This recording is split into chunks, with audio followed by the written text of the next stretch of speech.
أسرتي الجميلة أسرة تعلم في دقايق، أهلا بحضراتكم في فيديو جديد هكلمكم فيه النهاردة عن الفرق ما بين الكفاءة والفاعلية. مين يقول لي يعني إيه كفاءة بالإنجليزي؟ ها؟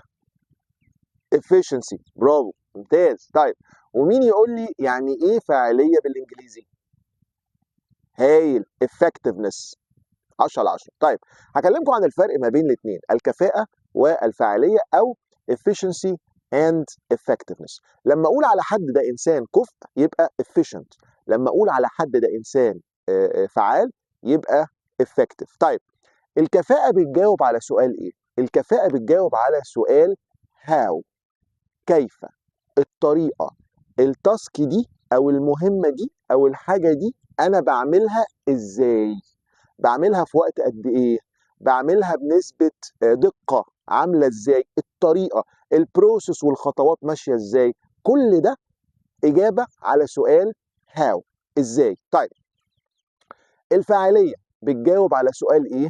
وات، ماذا؟ ايه الجول بتاعي؟ ايه الهدف بتاعي؟ انا عايز اوصل لايه؟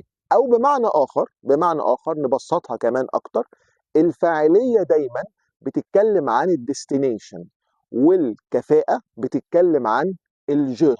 تمام؟ الرحلة، وانا رايح فين، الوجهة بتاعتي فين، انا رايح فين. مهم جدا ان احنا يبقى عندنا الاثنين، ان انا ابقى كفء وان انا ابقى فعال، الاثنين مع بعض مهمين جدا. طيب يبقى باختصار برضو تاني، الكفاءة دايما بتتكلم عن الطريقة، بتتكلم عن ان انا اعمل الحاجة بطريقة صح، والفاعلية بتتكلم على ان انا اعمل الحاجة الصح. يبقى الاتنين مع بعض ايه؟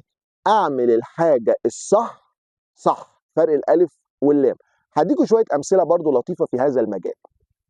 واحد تعب، راح عند الدكتور، فالدكتور كتب له على دواء، هندي الدواء ده اسم مثلا اكس، وقال له بص علشان انت تخف مهم جدا ان انت تاخد الدواء ده 3 مرات في اليوم، حبايه واحده قبل الاكل.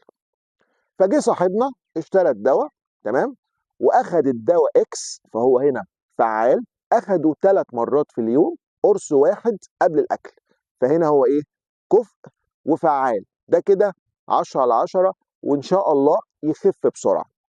جه واحد تاني صاحبنا برضه جاب الدواء اكس واخده، بس اخده ايه؟ مره واحده بس في اليوم قبل الاكل، مش 3 مرات، فهنا عنده مشكله في الكفاءه. فهو فعال، اخد الدواء الصح المظبوط اللي الدكتور وصفه له، بس اخده ايه؟ مره واحده مش 3 مرات. فده سيتويشن تاني، ده موقف تاني. يبقى هنا هو فعال بس مش كفء.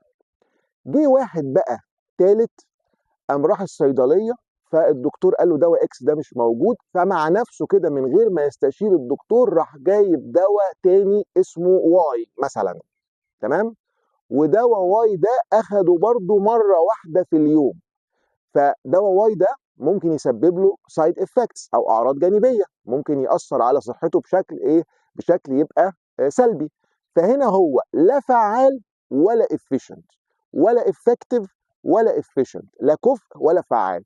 جه واحد بقى رابع، وده اخطر واحد الحقيقه في الاربعه، قام جايب دواء واي اللي هو الدواء الغلط، هو مش افكتيف، وراح واخده 3 مرات في اليوم قرص قبل الاكل، فهو هنا كمان efficient. يعني هو efficient، اخده 3 مرات زي الدكتور ما قال، قرص واحد قبل الاكل، بس بياخد الدواء الغلط. ودي حاجة احنا بنمر بيها كلنا في حياتنا، ساعات بنبقى بنشتغل في حاجة مش مطلوبة، مش هو ده المطلوب مني، وبعمله صح جدا، فانا هنا بعمل ايه؟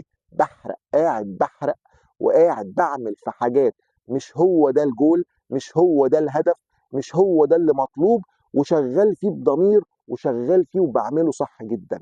فلو سمحتوا خلوا بالكم من القصة دي، دايما خليك زي صاحبنا رقم واحد، فعال وكمان كفء. سهلة.